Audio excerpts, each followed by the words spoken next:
Hi everyone, I hope you're doing well. I'm Cassie. Thanks so much for joining me again for a story this week. So today I'm going to read the Boxcar Children book number 48, The Mystery Bookstore. I'm going to read the first 3 chapters and then come back next week for 3 more chapters, okay? So let's go ahead and get started. Chapter 1, Going, Going, Gone. Next be auctioned in this toy boxcar. A man yelled to the crowd in the courtyard. A fine thing for a fine boy or girl. Do I hear $1? Benny Alden wriggled in a seat. He was so excited he could hardly sit still. He reached into the pocket of his jeans. The $7 from the paper route the 6-year-old shared with his brother and 2 sisters was still there, safe and sound. Benny tugged at his sister's sleeve. Should I put my hand up now, Jessie? Not yet, 12-year-old Jessie Alden whispered back, calm as could be. We don't want to raise the price too soon. Benny sputtered like an old tea kettle. But Jessie, it looks almost like the boxcar we used to live in. Jessie pushed back the hair from Benny's forehead. Don't worry, Benny. Let's just wait a little bit longer. A couple of voices in the audience called out bids. I hear $1. Now I hear $2, the auction man shouted. Do I hear 3? 3, Benny yelled before Jessie could stop him. I hear 3 from the boy in the second row, the man said. Do I hear $4, the man asked. Everyone in the courtyard was silent. The 4 Alden children tried hard not to show how much they wanted the old tin boxcar. Going once, going twice, going to the boy in the second row. The man brought down the auction hammer with a bang. Yippee! Benny cried. We cut the boxcar. That ends the first half of our auction, the auctioneer announced. We'll return in 15 minutes to the main portion of the sale. That's when the Old Treasures bookshop goes on the auction block. Meanwhile, enjoy the break, folks. You'll find some of our famous New Orleans specialties at the food table in the back. The Aldens, along with their grandfather and his old friend Olivia Chase, got up to stretch their legs. They walked to the back of the courtyard just behind the dusty old bookshop. Miss Chase smiled at the Aldens a bit nervously. Thank you for bringing your family to the auction, James. Buying the bookshop is such a big decision. Perhaps you, Henry, Jessie, Violet, and of course Benny here can bring me good luck. Just don't yell out anything too fast, Benny advised the older woman. Jessie said that just makes the prices go up.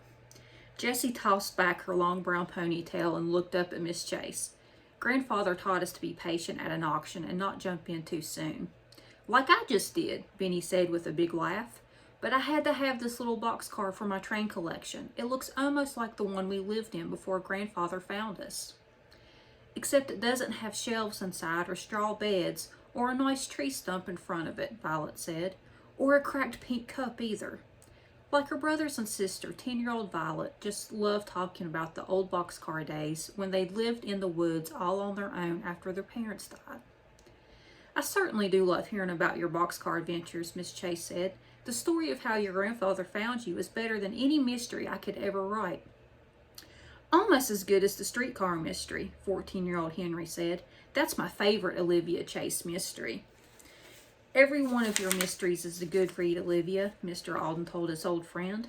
I always feel as if I'm right here in New Orleans every time I read one. Me too, Jessie agreed, except for Grandfather. This is our first time in New Orleans, but we already feel right at home from reading your books. Miss Chase blushed at all the attention. Well, thank you, Jessie. I know my new bookshop will be a big success if there are enough mystery lovers like you Aldens. Suddenly, Olivia Chase got a faraway look. I just hope the bidding doesn't go too high, that's all. It's a shame the owner, Mrs. Post, died before she could sell the bookshop to you directly, Olivia, Mr. Alden said. I know she enjoyed the idea of the Old Treasures bookshop becoming the mystery bookstore. It's very difficult to think I might not get the shop, Miss Chase said in a sad voice. Violet tried to help Miss Chase feel better. Don't worry, we'll help you follow the bidding so you don't miss out. Grandfather taught us how to watch people's faces when they're bidding. Miss Chase patted Violet's hand. I hope no one watches my face too closely, or they'll know how much I want it. I've dreamed of opening a mystery bookshop in New Orleans ever since I decided to take a break from writing. Has anyone noticed that man? Henry asked suddenly. He's been right behind us all this time. Miss Chase turned to see who Henry was talking about. She saw a middle-aged man with jet black hair quickly move away when he saw that the Aldens were staring at him.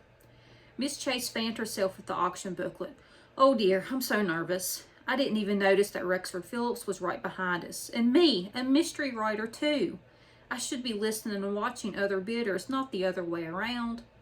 Is that the fellow you told me was always bothering Mabel Post? James Alden asked his old friend. He's the one, Miss Chase whispered.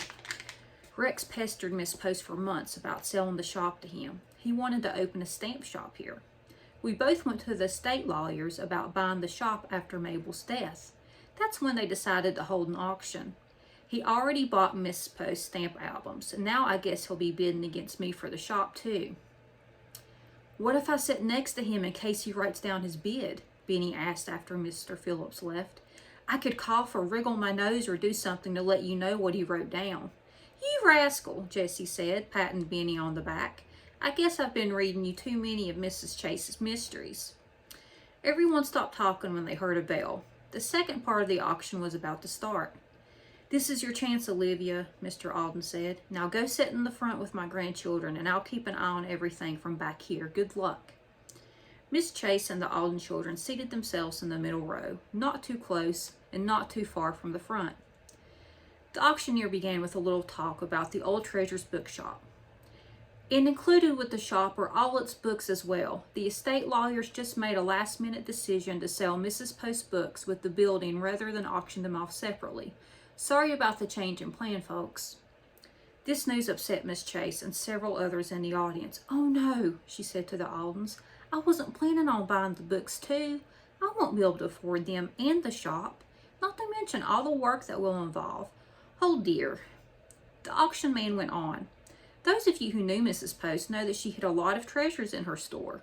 This is a very fine New Orleans property smack in the middle of our historic French Quarter. And who knows what all these books might be worth. We'll start the bidding at $50,000. That's rock bottom. Now it was Miss Chase who could hardly sit still. Her foot was tapping, and she kept her hands folded on her lap to keep from calling out a bid too early. $60,000, someone bid. The audience gasped. A $10,000 jump. I have $60,000. Do I hear $65,000? The auctioneer said. $65,000, a voice called out. Henry turned his head ever so slightly in the direction of the voice. It's that Mr. Phillips, Henry whispered to Miss Chase. He just entered the bidding. Maybe it's time for me to bid something too, but the price is already so high, Miss Chase said. Before Miss Chase put up her hand, another voice raised the bid. $66,000, an elderly man in the front row shouted. Oh my, Miss Chase said to Henry. That's Ezra Bendry. I didn't know he was back in New Orleans. He's a rare book collector. He knew Mrs. Post quite well. $70,000, Rex Phillips called out, even before the auctioneer could get a word in. Do I hear $70,000? $500? The auctioneers asked the bidders. Once again, the Aldens asked Mr. Bendry to raise his hand. Miss Chase could sit still no longer. $70,500, she said in a nervous voice. Benny gave Miss Chase the thumbs up sign. $75,000, Mr. Bendry yelled. Up ahead, Mr. Phillips jumped up from his seat. He turned and stared, first at Miss Chase, then at Mr. Bendry. Finally, Mr. Phillips shouted, I bid $80,000. There was a hush in the audience. Over the thumping sounds of their hearts, the Aldens heard the screech of a metal chair. Mr. Bendry got up from his seat and stomped out of the courtyard. Jessie leaned over to Miss Chase. That's one less bidder anyway. Miss Chase shook her head sadly.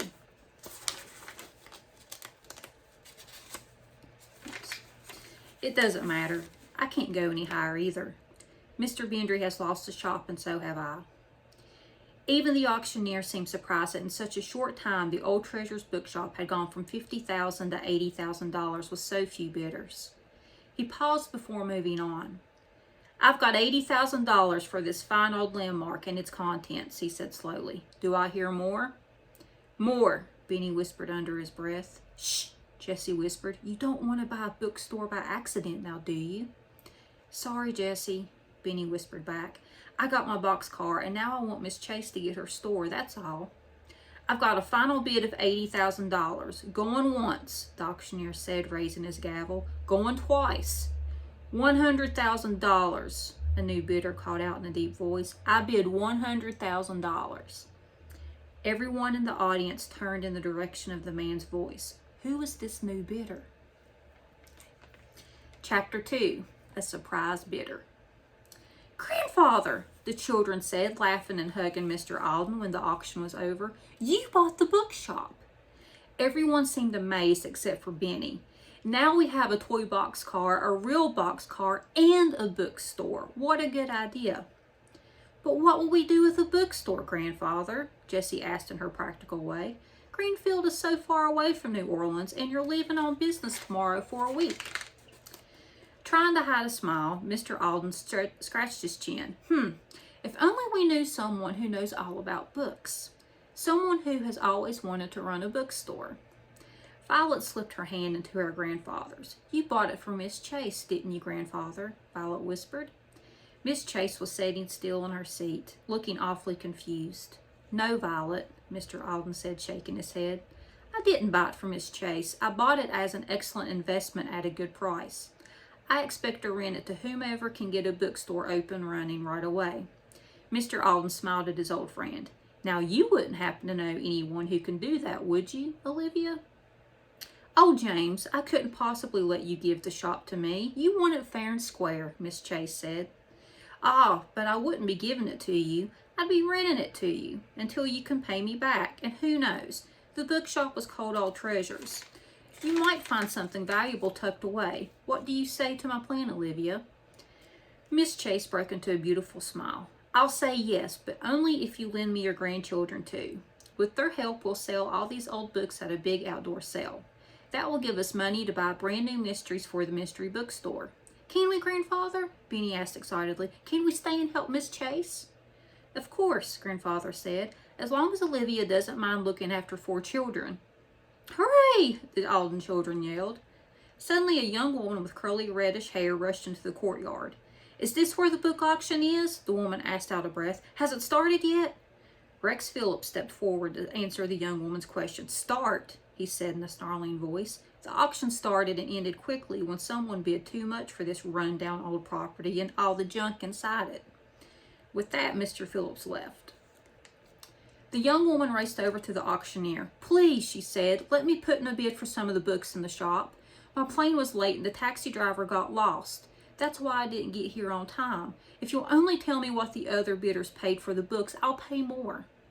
The auctioneer pointed to Mr. Alden. All the books were sold with the shop, miss. The new owner's over there. You'll have to speak to him about buying any of the books inside the shop. Once my hammer comes down on the last bid, my job is over. The young woman wouldn't give up. Everything was sold? The auctioneer packed up his papers. Everything. I'm sorry, but you'll have to take matters up with Mr. Alden. The woman pushed her way past the auctioneer and walked straight towards James Alden. Mr. Alden, may I speak with you? I'm Sarah Deckel. I heard you're running the shop now. I must discuss something with you. You see, I'd like to buy some of the books from you. The only reason I didn't bid at the auction was that my plane was... Whoa, Miss Deckel, Mr. Alden said to calm down the woman. First off, I'm not running the shop. In fact, I'm only visiting New Orleans. I have to leave tomorrow morning. My good friend over here, Olivia Chase, is in charge now. She's going to turn the Old Treasures bookshop into the mystery bookstore. So anything you need to discuss, well, you'll have to talk to her. Sarah Deckel grabbed Olivia Chase's arm. Can I meet with you to talk about the store? It's not fair that I didn't get here in time to bid at the auction. Is there any way I can take a look inside? Miss Chase took a little while to answer. Of course, young lady. We're planning to hold a big book sale this weekend and we'll open the mystery bookstore shortly afterwards. You're more than welcome to come. But you don't understand, Sarah interrupted. I need to look. I mean, couldn't I just look through the shop right now? I have money with me. Olivia shook her head. I'm sorry, my dear. There are several things that we must do before I let any customers look over anything. First of all, I have to get a rare book expert to come in. There may be something of value in the old books and papers Mrs. Post left behind. I can't let any customers in just yet. You understand, don't you? Sarah Deckel did not understand at all. Looking quite upset, she left the courtyard without another word. My goodness, Miss Chase said, what was that all about? Well, never mind. We have lots to do, including getting you children settled in my apartment. I have a special surprise for you. After everyone left the courtyard with their auction items, Miss Chase locked the gate. This will be your own private little backyard. Then she pointed up to a beautiful screened-in balcony above the bookstore. That's a sleeping porch with 4 cots, one for each of you. On hot nights, we Southerners sometimes like to sleep out on our porches.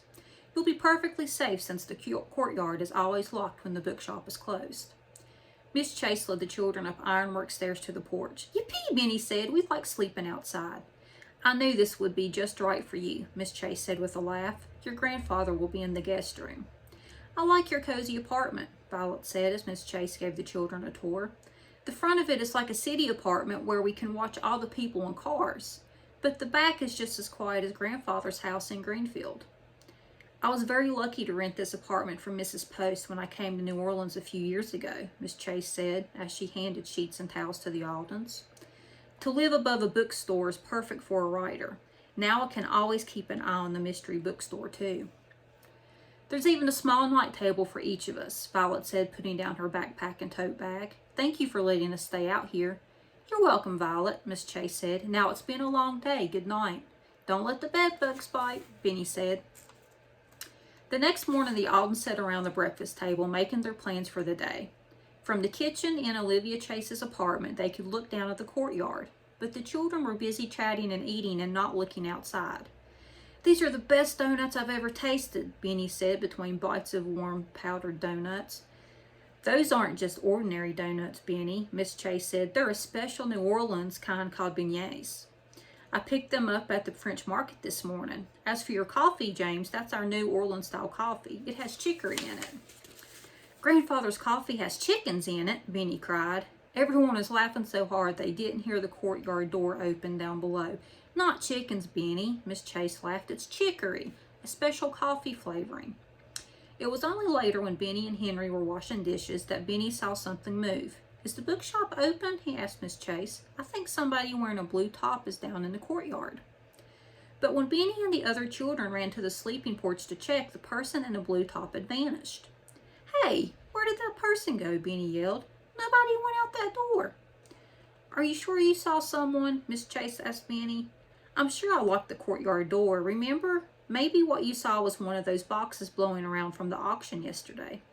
But boxes don't wear blue tops, Benny said. We better go check it out.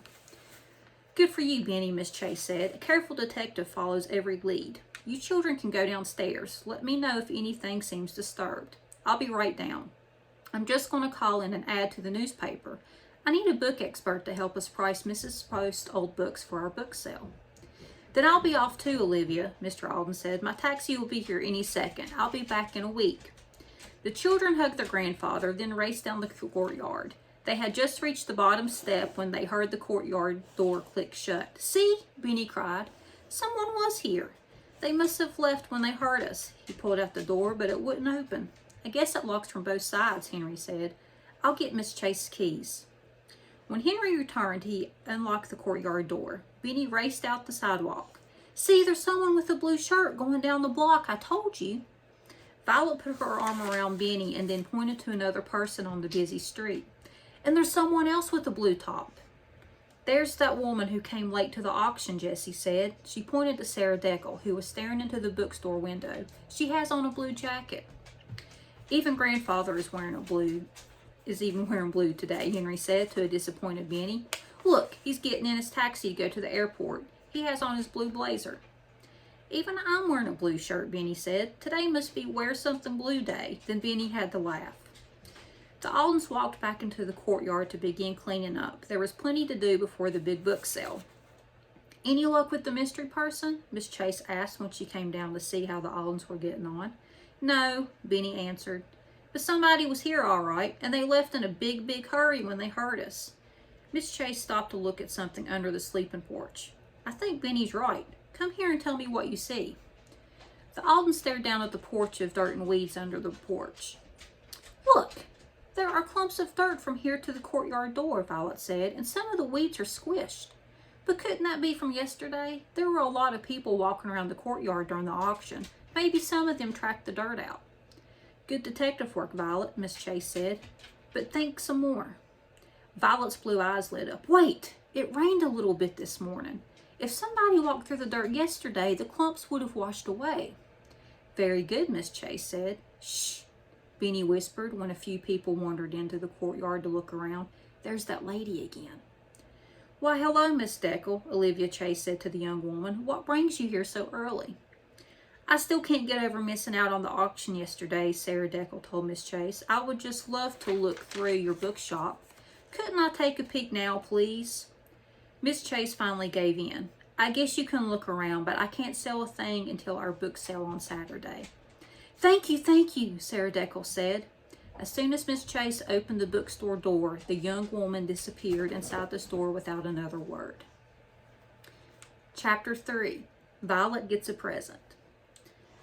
The hours flew by. Miss Chase spent her time making business calls. The Aldens carried books from the shop out to the tables in the courtyard where the book sale would be held. And Sarah Deckel spent the morning buried in the children's book section where she seemed to be reading every book from cover to cover. This is practically the hardest job I've ever done, Jessie said. Harder than cleaning up a boxcar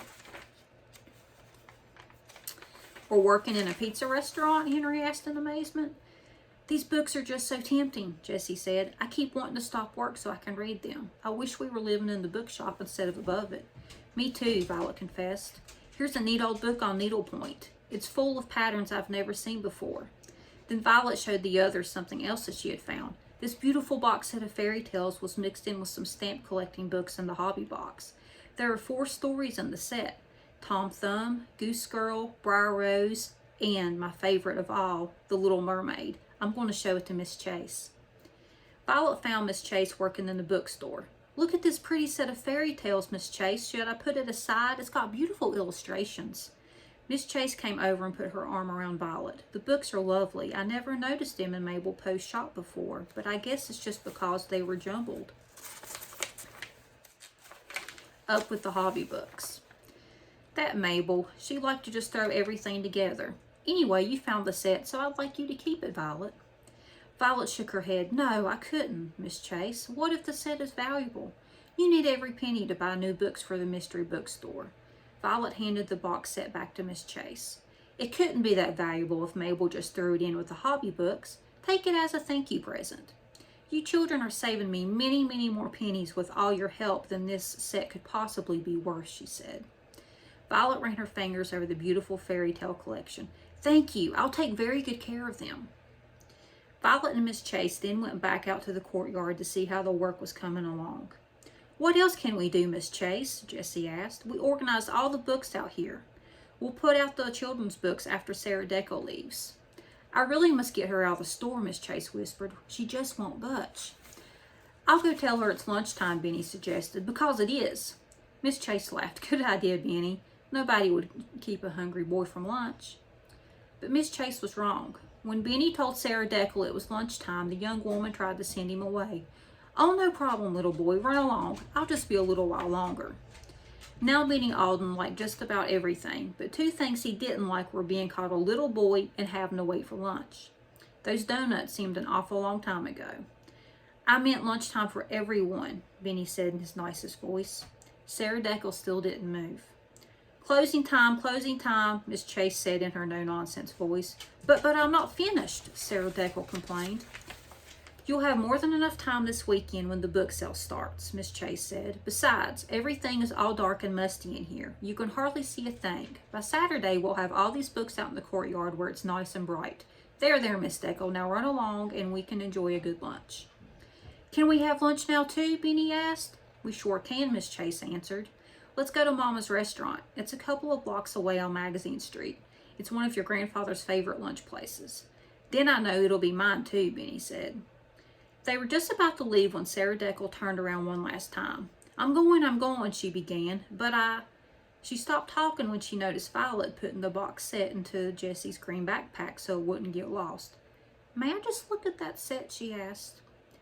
Miss Chase finally ran out of patience. Those books are not for sale, Miss Deckel. For that matter, none of these books are for sale until this weekend.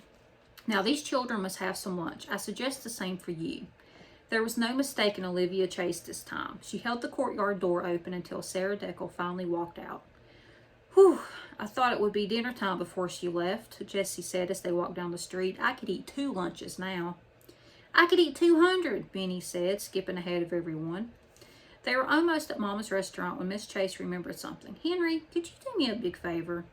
Please run back to the courtyard and see if I left my notepad on one of the tables. I have to stop at the office supply store, but I can't remember what was on my list. Here's the key to the courtyard. We'll save a place for you. Be back in a flash, Henry said, taking Miss Chase's keys.